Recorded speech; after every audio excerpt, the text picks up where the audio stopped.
Welcome, everybody, and thank you for attending today's webcast, Managed Services Success, a case study of Lockton's managed services journey. My name is Jordan Fuger-Burmeister. I'm Elire's marketing manager, and I'll be moderating today's discussion. A couple quick logistical items before we get going. All attendees have been placed on mute for the duration of the presentation. If you do have any questions, feel free to drop them in the chat or the Q&A, and we'll make sure to answer them at the end of our presentation here. A recording of today's session will be sent out after, as well as all past webinar recordings are available on our Elire Inc. YouTube channel or elire.com. With that, I will pass it over to our presenters. Go ahead, Brian. Thanks, Jordan. Hello, everybody. Thanks for joining today. I'm Brian Peterson. I'm partner at Elire and run the Managed Services Center of Excellence. And with me, I have Jamie Shaw from Lockton Companies. Jamie. Hi, everyone. Like Brian said, I'm from Lockton Companies. We're a client of Brian. We use managed services. My role is the Business Information Officer in shared services. I'm over on PeopleSoft environment, so glad to be here. Thank you. Let's go over the agenda real quick. Appreciate everybody showing up and joining the webinar today. But we did our quick intros. We're going to go over Lockton's story. How we enabled managed services for them and in general, how to expand your managed services, past production support. We'll get into that a little bit, and ways to utilize managed services, and then we'll wrap it up at the end. A little bit first about Elire. We were founded in 2005, so we're celebrating 18 plus years of service. And what we do, we try to help our clients succeed by partnering with them to, implement, integrate, upgrade, and optimize your back office finance, treasury, HCM, investments in software, whether that be, the core ERPs out there, custom processes, whatever it may be. We provide strategic guidance to assist with best practices and core business process improvement, and we specialize in helping you unlock the potential of the software investment you made as a company. We have a deep commitment to excellence and quality, and that's one of our core values. And our goal is to be a trusted advisor to our clients, and we want to be a thought leader in the industry. In our core, we connect people, processes, and systems to deliver solutions to our clients. But again, our mission is to be a true trusted advisor, and we try to walk the walk. A little obligatory, sales guys call it the NASCAR slide, quick, logos of some of our customers, past, present, and future. But truly, defining managed services, a lot of people, surprisingly, don't really may understand what managed services is or isn't. But there's various flavors to it. But one, it's application development, yes. It's production support, yes. But incident management. But there's business process and change management support. There's release management, especially if you're a cloud customer. Special projects that we'll get into with Lockton, how we were able to successfully deliver some of these projects and ongoing projects for them. And other things like application road mapping and optimization. We aren't your typical managed services partner that's strictly a technical, production support. We will, work with you and redefine your business processes. If you're going from PeopleSoft to the cloud, you're going EBS to the cloud, or you're on cloud, or you're on PeopleSoft, and you're growing and need to do something a little bit different than you're doing today, we can partner with you on that and make that happen. Some of our managed services clients, not all of them, but again, another slide. Some of the current customers we have in managed services. But with that, I think we're going to jump right into Lockton's story, and turn it over to Jamie just to give her, let her give the background on Lockton and just how we ended up where we are. Great. Thanks, Brian. So I'll introduce you a little bit to Lockton. I won't spend a ton of time on our company in general and get more into the details about our implementation and how we're succeeding with managed services. But Lockton is a privately held insurance brokerage firm. So we're the largest in the world. We were founded in Kansas City, Missouri, which is where I'm sitting right now. This is where the Lockton family is from, and created the first agency, and from there it has grown into over 100 locations all over the globe. We actually have closer to 10,000 employees worldwide, and we have been growing at a crazy rate over the last few years. I would say the last 5 years, especially, both in terms of revenue, headcount, and complexity. So we're getting into new products and services, new verticals. And we're fortunately doing great. We had record-breaking revenue last year, and like I said, our headcount is growing exponentially as well. So it's a great thing, but also presents a kind of an issue, us being in the center of the company. So we're very decentralized in nature. We have these different offices who almost think of more closely like a franchise. It's not a franchise, but they are their own legal entities all over the world. And we sit here in IT or accounting or HR at the center of the company, and we service all over the globe. We cannot scale our support fast enough to keep up with the growth. And again, it's not only transaction and volume and headcount, but it's also in the complexity of all of the different configurations and scenarios that we have to account for. So great problem to have, but all over, IT and our different parts of the business, we're looking for ways to help us scale to the business without adding people. We can't continue to add people because that means the cost, our costs to run the business continue to grow, and our people that we're serving make less money. So that's, just kind of the economics around it. So I'll go get into a little bit about where we were at a few years ago. First of all, I'll say for anyone interested, we are on finance and HR. We've been on PeopleSoft Finance since 2003, HR since 2006. We went through all of our upgrades with 9.2 back starting in 2015, 2016. And then we started to get, that crazy growth happening. Well, our business teams, as well as IT, were kind of all focused on just running the business, run the shop. We weren't able to really dedicate time and capacity to new innovative ways to get more out of the investment that we had. We're basically just kind of keeping everything status quo.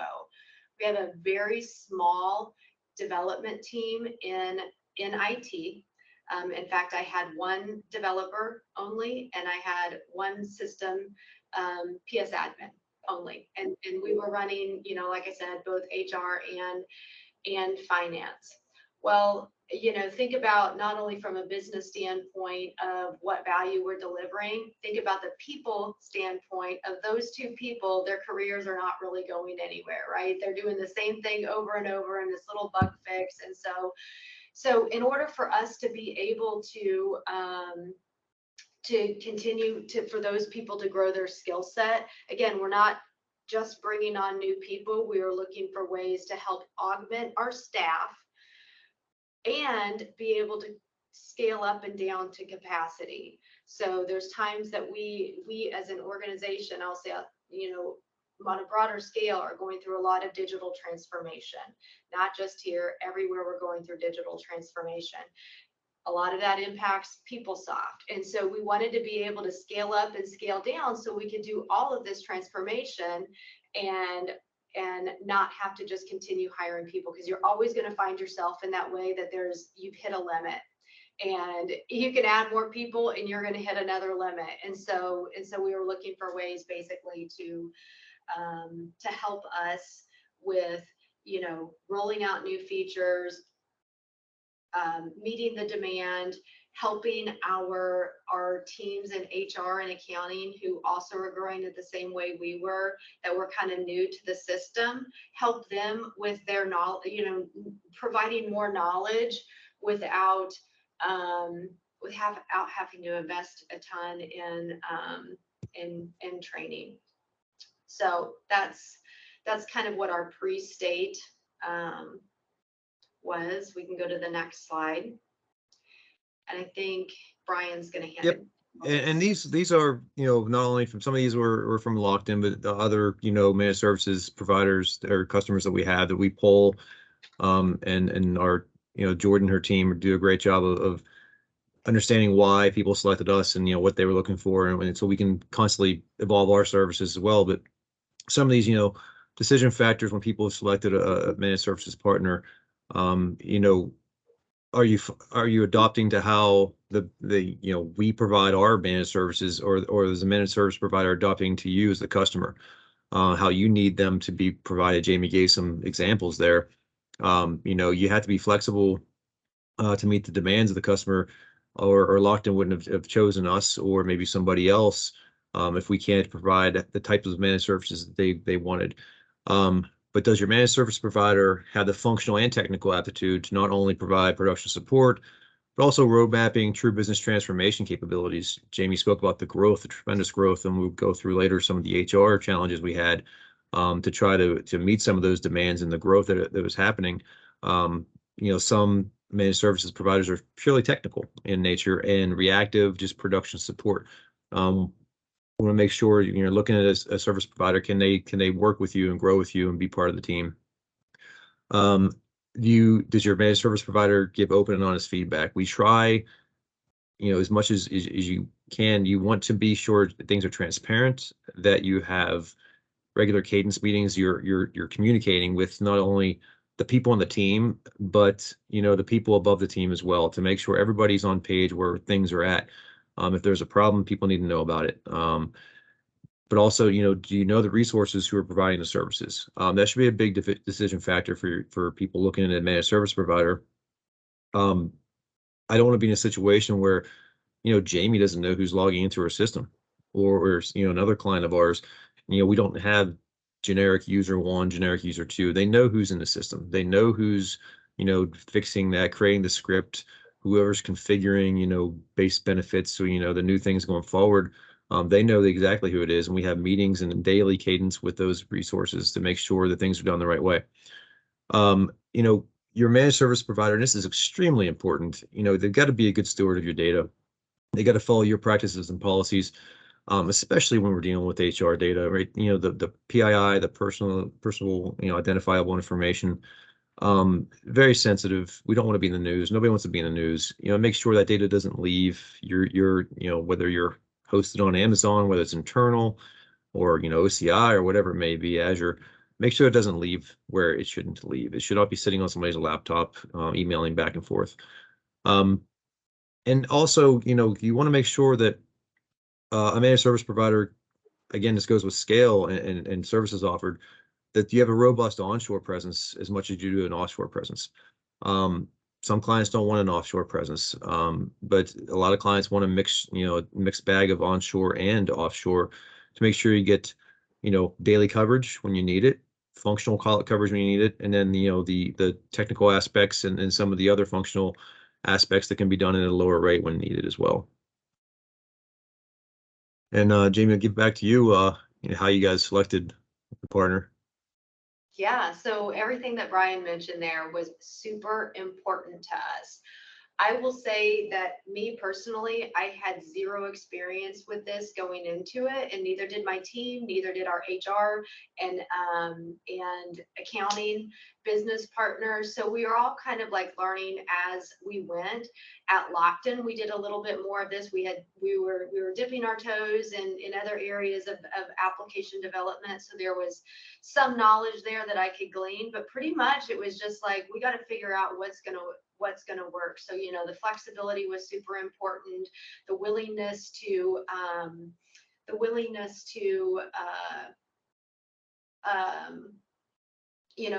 follow our practices, our policies. That was all super important. And some of that, I'm going to get into with these success factors too. Some of that is because, like I said, this was a small group. I managed the team. I had my 2 people. This was our thing. And we took a lot of pride into it. So it was very hard for us to give up some of that control.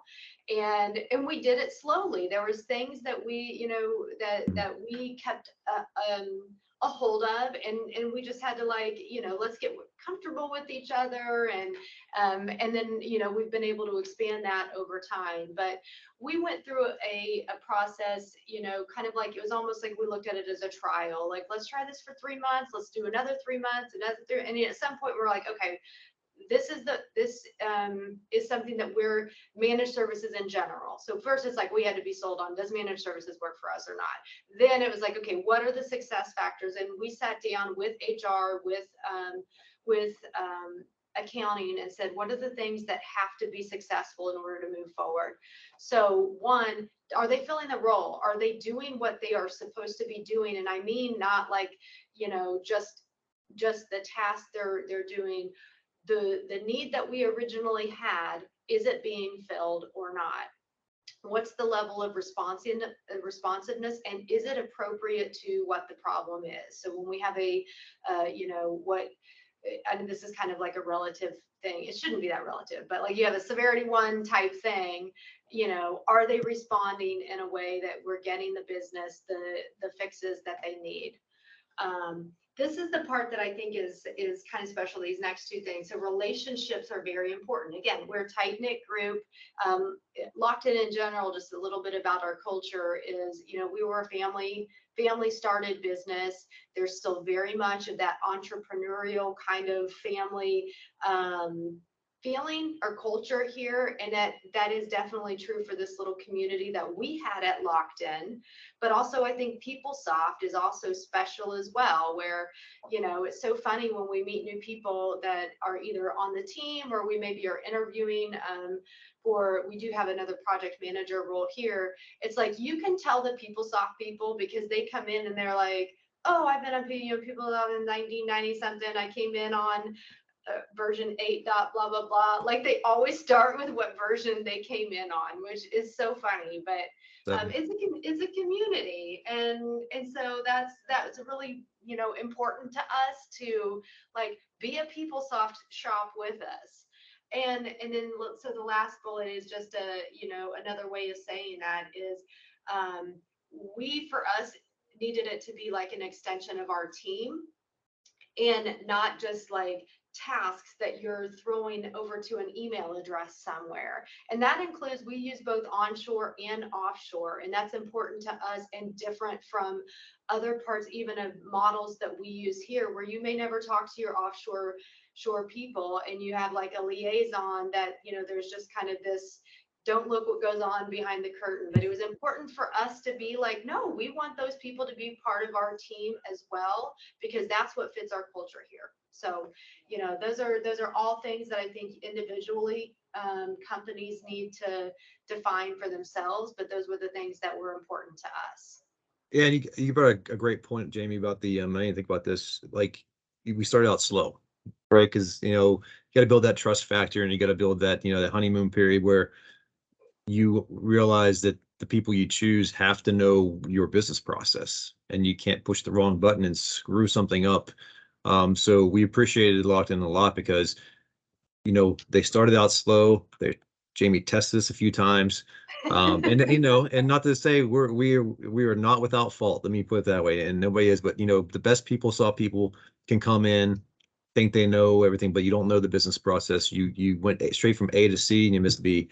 So Lockton was great, and making sure that their team worked with our team, and that there was knowledge transfer, and we worked back and forth on making processes even better, automating some things where they needed to be. There were some things that were stop and start, but that starting out slow, if you throw everything in at one time, you're going to have some heartburn, and you're going to have some headaches, and that's one thing to definitely look out for. Which kind of enabling managed services, with the next topic. And Jamie, chime in at any time, but some of the onboarding considerations that I think about when I try to tell our customers and potential customers is, build the right team. Be sure to match the skill sets that you need with the resources that are provided. And as Jamie can attest to, PeopleSoft, with PS admins, there are some very distinct personalities. That's their baby, that's their system. You make sure the personalities fit as well. This can have the greatest skill set in the world, but if you can't work with the person, it's not going to work out. It's going to be an uncomfortable situation. So not only just skill sets, but personalities, the resources that are provided to you.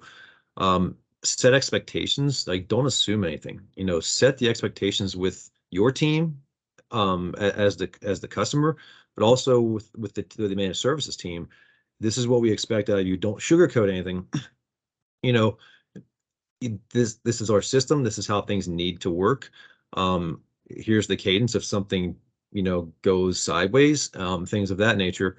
But if you set your expectations up front for your team, like with the meeting cadence, the project expectations, utilization expectations, it'll be a much smoother path for you. You can't sign up. It's tough to sign up for, say, like, we only want 10 hours a month of support and we're good other than that. And all of a sudden you throw 80 hours a week at somebody, so give them some runway, give them a little heads up, set expectations there. And I would add on that too, Brian, just as something that you'll remember that we went through on this one is we had to go through different iterations of a RACI matrix, which we've never looked at since then. And that, to me, that's never the point of a RACI matrix anyways. It's like, because you don't go back and look at it. It's the value is really the process in which everybody is thinking through what is it? Because you get on autopilot and everybody thinks like, well, PS admin, they do this, or a developer, they do this. Well, guess what? Here we might have, since we only have one developer, they do different things. And so it forced us to all sit down together and really talk through what was expected of each role and who did what. And we had to continue to refine that through that period that we were ramping up. Yeah, and also coding standards. Like, here's the quality of work expectation that needs to be, because the developer continues in it and is a very good resource and has done things certain ways for a very long time. It's worked out very well. And when those expectations aren't met, or a naming convention even, or documentation is not placed in the right directory, that matters. That really matters. But again, defining SLAs. It's not the time to just be too nice. Like, and you don't have to be like, it's just make sure that you are very clear and you are having honest conversations. Long run, that will help both of you. Yep, that will help your partner and yourselves. But yeah, make sure your SLAs are defined to what you need. Don't take out of the box, say, hey, this is too much of a time span. If it works for you, great. But if not, you can negotiate with your managed services partner and make sure those SLAs are defined as they should be. Again, get to know your managed services partner, set up weekly, monthly leadership meetings to review performance, not just with your team again, with Jamie and her team and her leaders, to make sure that things from the bottom up, that perceptions even are set correctly. And if they're not, maybe there's perception's reality. Maybe you do need to change some things and get some, communication going back and forth to make sure things go smoother. The managed service partner will only know if we're meeting your expectations if you tell them. You're not going to hurt our feelings, their feelings. If you do, we're all professionals here, but we'll deal with it. My experience, get named resources. Do not get a generic user. You don't want your stuff going into a pool of 20 people. And the first one available, kind of like in the old PeopleSoft workflow approvals, you get to it first, you get to approve it.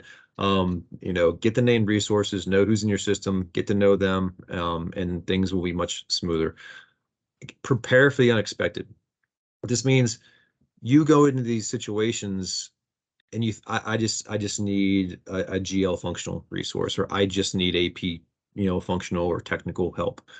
All of a sudden, there's illness, or there's a leave of absence, or there's a new project that comes up and you've only onboarded that AP or that single GL resource, and all of a sudden now you need a DBA, you need an SQR developer, you need technical API development, and you didn't onboard that. So when all if possible, you can onboard the skills you think you need at some point, but you don't necessarily need them right now. That's okay. You know, if you work with your managed service provider and the customers work together, say, let's get these people onboarded, let's get them access to the system. So when we do, maybe it's 6 months from now, we need a project's coming up, we're going to implement a new module.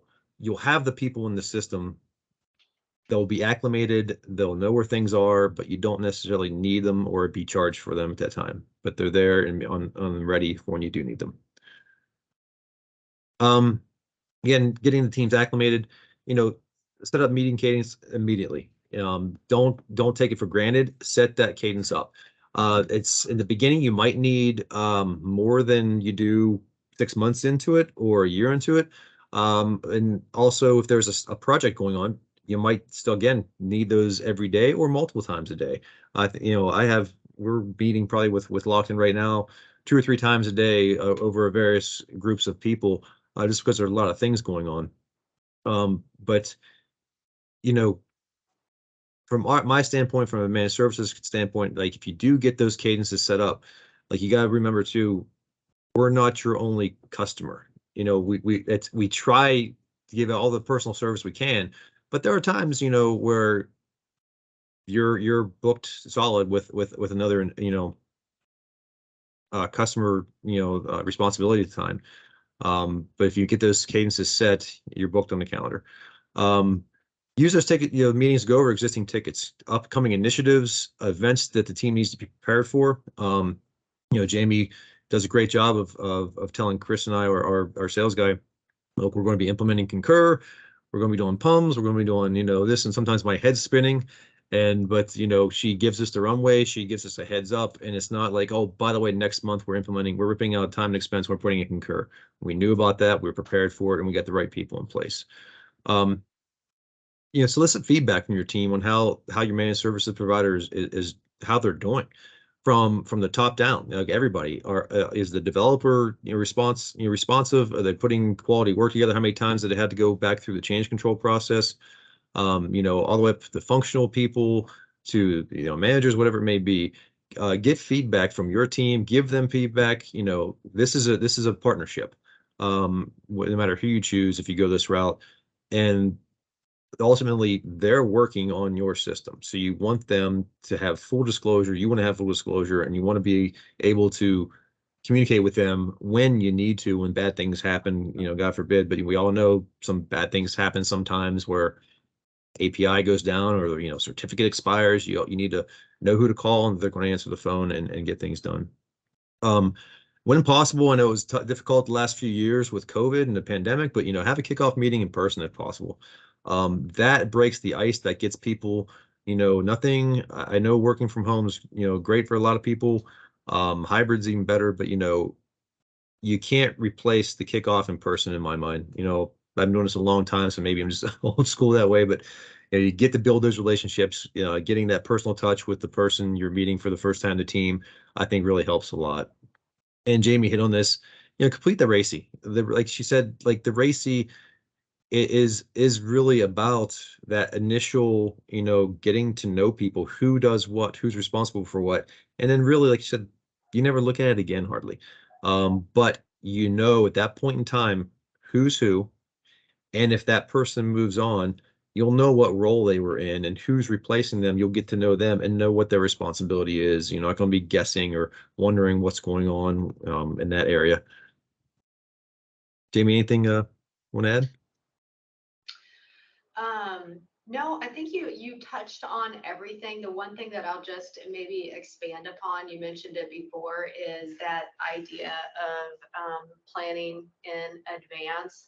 Like I'll say from a client standpoint, I value the relationship we have, and I don't want to put them in a bind as if I can avoid it, because there's going to be times you can't help putting them in a bind where you need somebody right now or you need this. And so save those like fire drills for when you can't help it, and try to work together and plan in advance. And that way, You know, they have the time that they need since they are working with other clients. They are working, you know, potentially with other things that are, or need some time to maybe go out and acquire another resource. Like the more that you can just work together on that, the better, you know, the more everyone wins in the end. So expanding managed services past production support, we've been hitting on this throughout the, you know, the webinar so far, but you know, with one of the things that like I mentioned with Elire's managed services, we don't just do production support. When you have Elire managed services, you have the full breadth and depth of all our delivery services that we have. If we have a delivery service, managed services supports it as well. But obviously it's not, you don't spend 40 hours a week on it. But some of the key initiatives that we did going past just the initial production support, I would say test run that we had at Lockton, you know, we have HR support. So we'll talk about customization removal that everybody always talks about if you're a PeopleSoft customer. VAT projects. We have a Taleo project that just wrapped up ish. We have a Concur project that's ongoing. We had EPM support. We'll hit that again at year end because the team's pretty solid during the year, but year end it's all hands on deck for EPM support. And in change management, I wouldn't say it's support, but it was helping, you know, Jamie and team get on a better, I guess, yeah, just, you know, change procedure and how to put things into production on a stable basis. And they really, we'll talk about that. And Jamie, jump in anytime. But the first one was, you know, HR support. And this is really what this project would have been really what I think a lot of organizations would just use their delivery team for, like a consulting organization. You'd have had a set SOW, you'd have had, you know, a separate team come in 40 hours a week sitting there knocking this stuff out. But we were able to be flexible, work with Jamie and the team and the HR team. And we removed, you know, we implemented manager self-service. We removed position management, which that should have been at the top probably. That was something. Yeah, it was ordeal. Lots of customizations with that. So we were essentially, it was kind of like the PUM process, getting rid of that without doing, you know, it was a PUM at the same time, but you know, that was a project in and of itself that could have been done outside of anything. You know, we focused on making it more supportable for the current and future states of Lockton's processes, as Jamie mentioned, how much growth they've had, and their revenues going through the ceiling, and they need people and they're hiring, and just the way they were doing things, you know, even 5 years ago probably was not supporting what they need to do 2 years from now. So we were able to help with that. We had issues, you know, also things like, you know, we work a lot. They've changed benefits a lot, benefits providers, in people who are in, you know, HR and just even deal with that at all. No, you know how sensitive that is and how that has to be right. So we were able to work with the team, work with the benefits providers, go back and forth. And that was, I think that was one of the biggest collaborations we had with the HR team at Lockton, and making sure the benefits were correct. And it hit technical, hit functional, you name it. It went, you know, to the business at Lockton. It was all over the place. So that was a good coordinated effort there. Things like, you know, customization removal that happened during the HCM PUM that we were just talking about, with the other position management being removed. Tons of customizations were removed there. We also took a lot of application engine customizations and moved those into AE plugins, and, you know, put vast amounts of people code back to their delivered state. And also, this is a huge one. Kudos to Lockton. You know, the implementation of the change control software Fire. It also happened during this time frame. For those of you not familiar with Fire, it's like Stat and some other packages out there. That is a change control software for ERPs. That it has specific workflows that you need to take to get a change implemented into production, and it also has rollback capabilities in case something goes into production, something wasn't tested correctly or whatever, a scenario didn't get, you know, hit, you can roll that back pretty quickly. Pre-Fire, as anybody doesn't have a change control package knows, you put something into production, it's very difficult to back out that change, unless you really just backed up the code to like TextPad or some other things. But we help them put a workflow together to say, okay, look, there's separation of duties here. You can't be the developer, you can't be the tester, you can't just push this in as a developer, go through, dev, test, UA on your own. It has to be signed off from the testers, has to be approved by, the migration approval team, and ultimately by Jamie and her team to go to production. So that was a big win, I think, for Lockton, because everything is also documented in Fire for those future pumps. And so it will make that, those customizations or those bolt-ons, with mainly bolt-ons at Lockton, which is another great thing. We'll know where they're at. We want to keep them, get rid of them. They're all right there in Fire. And that also helps us with our audit process. So we're privately held, but we do an audit every year, and we need to produce to them like what are what are the changes that went into production, and we have to prove that segregation of duty. So previously, we had 2 people working in the system, so there was 1 developer, so there was not really much of a risk of crossing over and code overriding code and any kind of release management. And so once we had more people and more developers working in the system, we had to formalize that, the whole release management, change control, implement a CAB process where we know what's going in, and it has like really helped us mature to a level I don't know that if we would have done or made the time to do had we not started working with Elire. So VAT, this is actually one of the first things we did, VAT, and these are just, like I said, a handful of the projects outside of just normal production support. Had some old school programs hanging around. Lockdowns, we talked about again. It's a story here, a theme, expansion, growth, a lot of overseas expansion. There were a lot of hard-coded, USD and a lot of things in there, but so in countries and currency codes. And, euros changing and countries, Britain's pulling out, back in, pulling out. So we were able to take those programs, make them configurable, make them, get out of the hard coding. And now I don't think we've had a VAT ticket in 2 years, probably. I think I'm screwing myself. It's been good. The users have been able to take care of that themselves.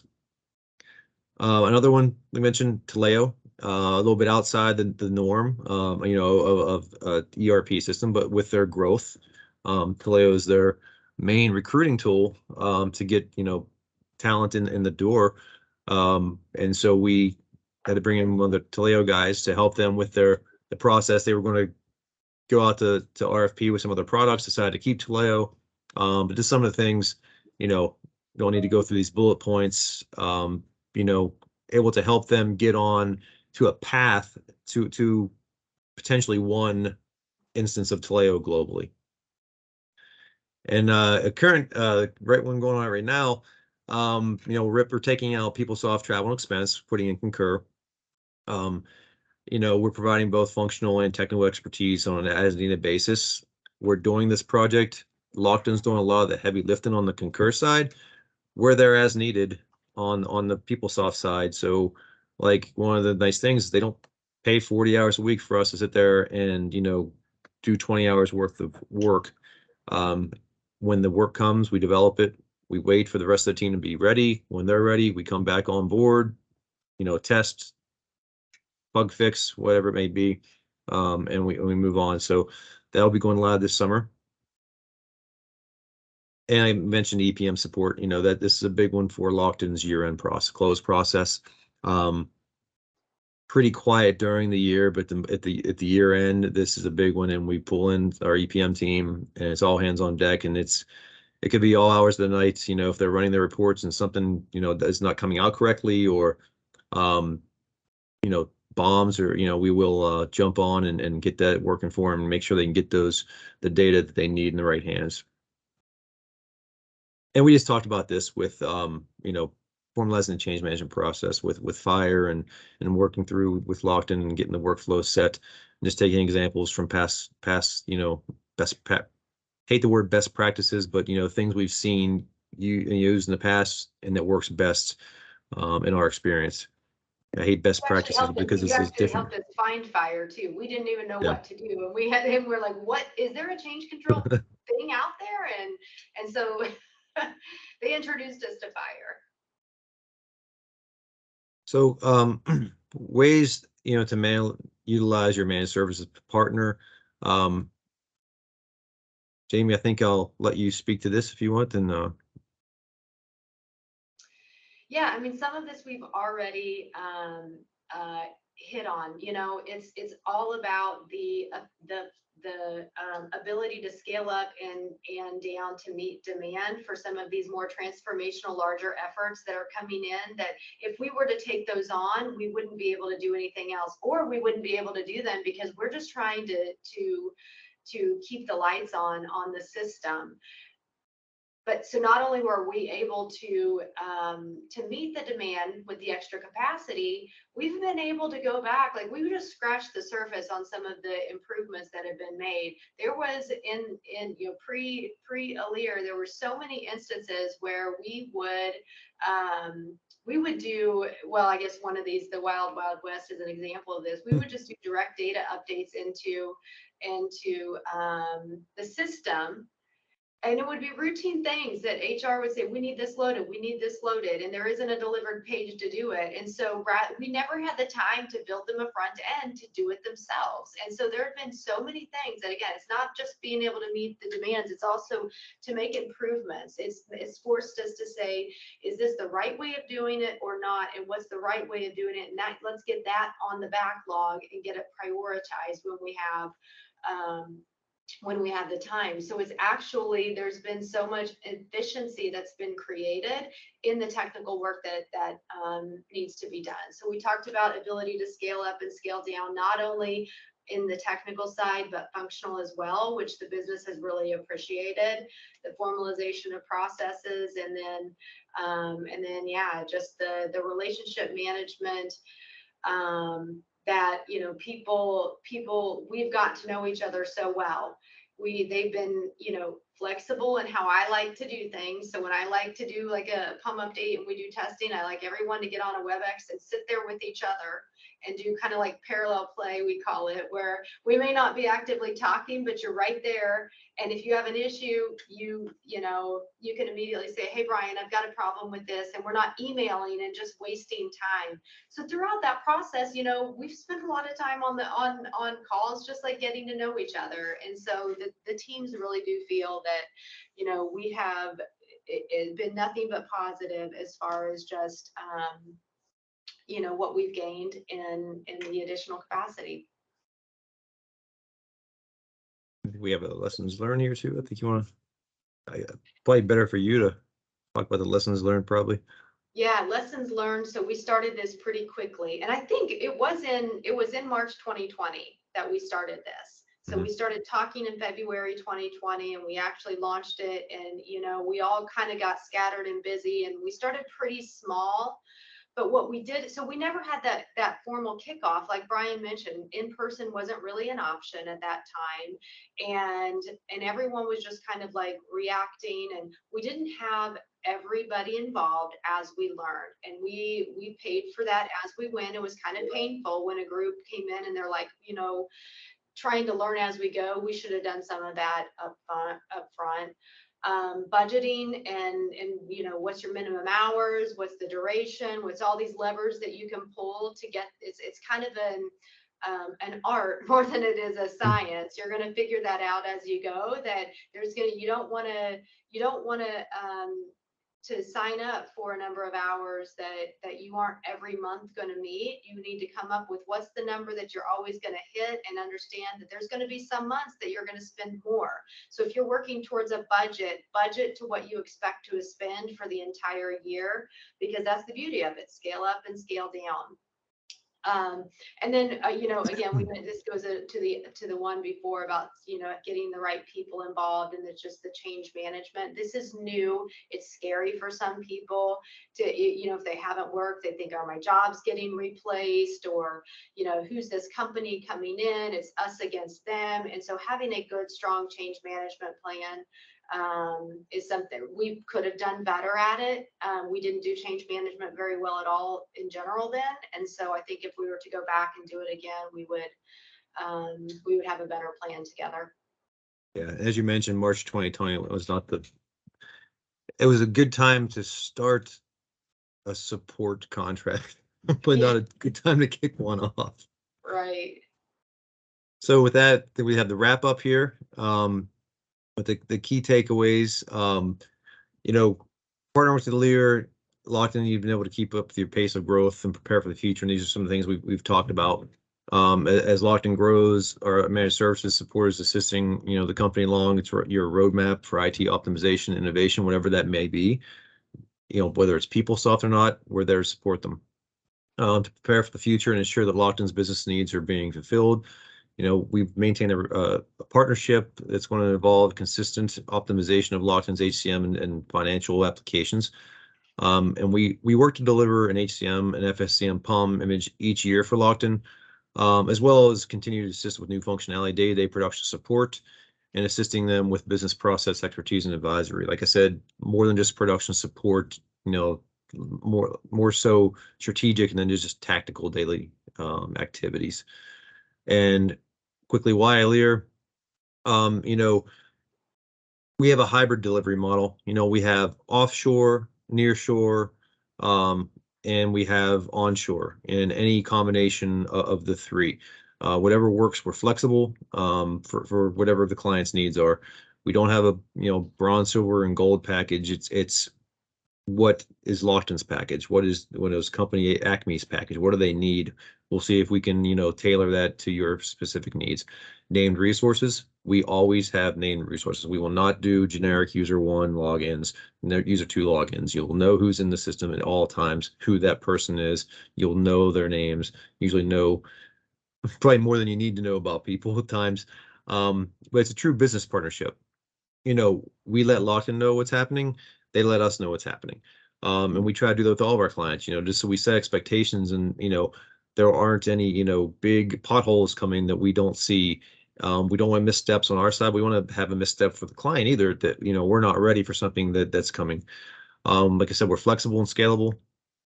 And a big thing with us is our big, all managed services have technical experts to extend your team, but we have a ton of functional experts as well as all the other things, bells and whistles that go along with our, your DBAs, your admins, your, API experts, your, cloud, journey to the cloud, whatever it may be. With that, Jordan, I believe, are there any questions? Yeah, right now, I think with respect for time, since we're a couple minutes over, we'll move past the Q&A, but we will leave it open. So if there are any lingering questions, feel free to drop them and we will follow up afterwards. Just a quick wrap up for those of you that are looking at upcoming Oracle conferences. Elire is going to be at Blueprint 4D and Reconnect Live in May in Dallas. We'll be at booth 909 right on the Main Street Drag, as well as we have 12 different educational sessions across PeopleSoft, Path to Cloud, and Oracle Cloud, as well as we will be hosting the PeopleSoft to Cloud Super Session. We'll also be at OATUG Ascend in June at booth 315 right next to Oracle. For those looking to learn more or stay in the know with upcoming events, we do have monthly newsletters that go out, as well as our Elire Inc. social channels and YouTube page. I want to thank everyone for coming today, as well as Jamie for her time speaking on managed services, Brian as well. We hope everyone has a great rest of the afternoon, and feel free to follow up if there's any questions. Thank you. Thanks, everybody. Thanks. Thanks, Jamie. Bye.